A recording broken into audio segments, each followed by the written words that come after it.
والصلاة والسلام على رسول الله صلى الله عليه وسلم. الحمد لله رب العالمين. حتى مركو هore magacayga xilkayga teetarkayga u sheego anigu hoggaanka ciidanka dadweynaha hoggaanka hawlgelinta ciidanka dadweynaha qaranka ahna afayeenka ciidanka dadweynaha qaranka waxaan halkan ugu soo gudbinayaa waxyaabo social media ay amaan ka soo ifbaxayay waro inta waa ciidanka dadweynaha qaranka halka ka soo gudbiyay. alxamdulillah rabbil caalamiin waxaan moodaa in ay amaan u dambeeyay ay soo ifbaxayaan hadallo badan social media ka muuqanaya hadalladaas oo hadalhaynta ciidanku dadweynaha qaranku ay ku badantay. alxamdulillah waxaan doonayaa hadallada aan badnayn oo kooban dul taabto taasoo cadeyn iyo marag ah hadallada soo ifbaxay. marka koobaad alxamdulillah rabbil ilaahi baa mahad iska leh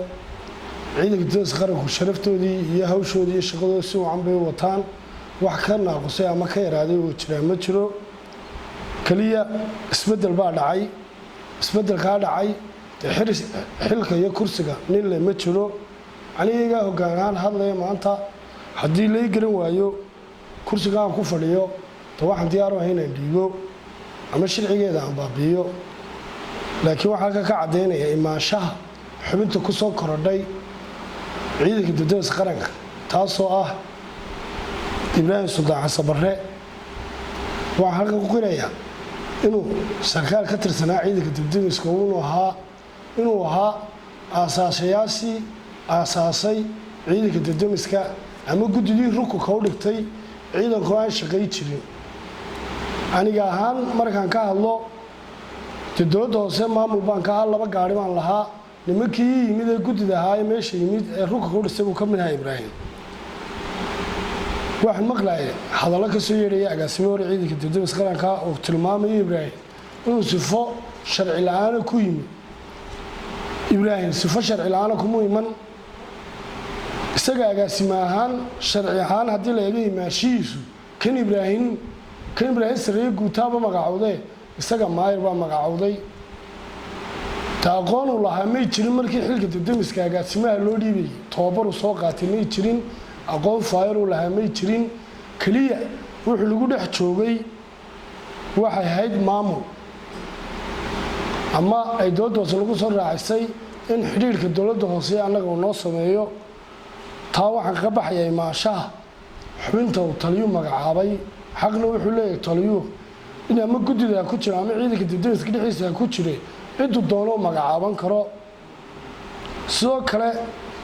waxaan halka ka sheegayaa agaasimaha laftiisa hadlay ee hore uga tirsanaa jiray ciidanka dadweynaha qaranka in sifaha markuu joogay maamulkii uu joogay sifaha bedelkiisa ay ka mid ahaayeen kala jeclaysi ciidankiisa ama qabyaalad ha noqoto ama maamul ha noqoto inay ku dhex jirtay. ta kale suldaanku Sultan Axmed Daahir imakaan ugu mahadnaqayaa horena waa ugu mahadnaqayaa waa xubin aad u firfircoon oo ka mid ah guddida ciidanka dadweynaha qaranka ilaa maalintii la aasaasay ilaa iyo maanta kamuu dhex bixin suu horumarin lahaa ciidanka dadweynaha qaranka ayuunbuu ku jiraa. wax dhaleeceyn aan ku hayno ama wax xumaan aan ku hayno ma jirto. afkii shalay aan ku ammaanno maantana ku ammaanaa ciidan ahaan anagoo hadlayna shacabka waxaan leeyahay shacabka hadlaya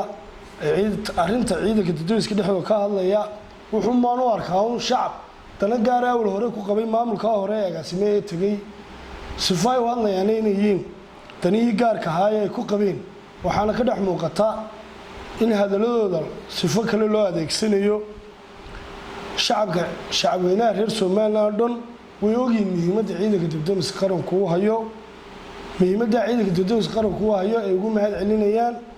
inuu muhiimadda aasaasay sameeyayna taliyaha ciidanka dadweynaha qaranku abuurayna maantana taliyaha ciidanka dadweynaha qaranku weli joogo siduu shalay toole u abuuray uu maamul wanaagga iyo shaqo wanaagga u baray ciidanka iyo tababarka u baray ciidanka si ay wax u badbaadin lahaayeen ama ay dabka u galaayeen inuu maantana diyaar ugu yahay una badbaadinaya dadweynahana aad sida wacanay u garab istaageen ciidanka dadweynaha qaranka ayaan ugu mahad celinaynaa. ta kale haddaan ka hadlo xil wareejinta agaasimaha way jirtaa way daahday laakiin waxa daahay weeyaan sababo la xiriira baaritaankiisa. waxa jira daawl ribo way soo muuqan doonaan way iman doonaan meel la iska wareejiyaa dheedheel la iska wareejiyaa ma jirto agaasimuhu inuu degdego ma yahay inuu ka degdego xil wareejinta dheriga maxaa ka keenay baa la karka kuleelka ka keena hasugo inta la baadhayo waxyaabihii iyo hantidii lumay iyo inta taala xisaabtan saxi imanayo xisaabtii baana lagu jiraa sharciguna odhan maayo nin baa odhanaya maanta laga bilaabo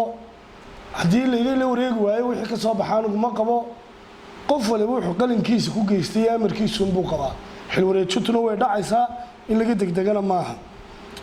waxa kaloo aan moodaa inuu soo yaraaf baxbayaan horta markii koobaad ciidan ahaan iyo muuqaal ahaan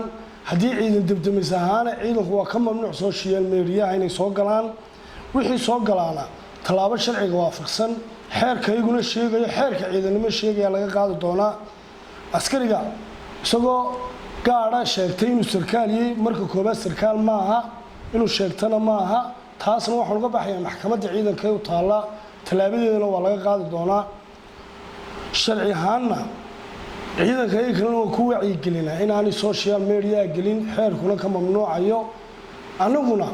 maanta dee anigoo hoggaan ahaan matalaya ciidamada debdemiska iyo hoggaan ahaan ayaan maanta ku hadlaya may ahayn inaan hadallo isku jawaab celino social media ay soo galaan maantana waa ka mamnuuc sida askariga hore maxkamadda loola tiigsanaya wixii dambe soo gal loola tiigsan doona waa ka baxay dhameeyay. Assalaamu calaykum.